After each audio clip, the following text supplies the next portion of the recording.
Hey, kind of interesting on that track, because when the first advisory was issued yesterday morning at 11 a.m., this was the forecast cone.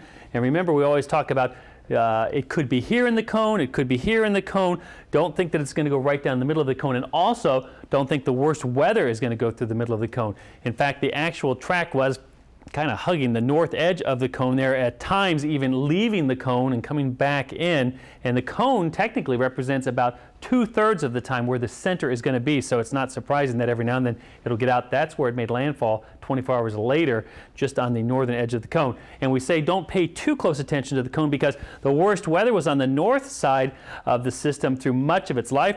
So you can see the cone was not really showing the worst weather. The cone was kind of keeping track of the center, but you can see a lot of the bad weather was outside of the cone. It's a lesson of the cone. Teachable moment. Hey, I'll have your weekend forecast coming up in just a bit. It's looking pretty good. All right, I just learned something. Thanks for that, Craig.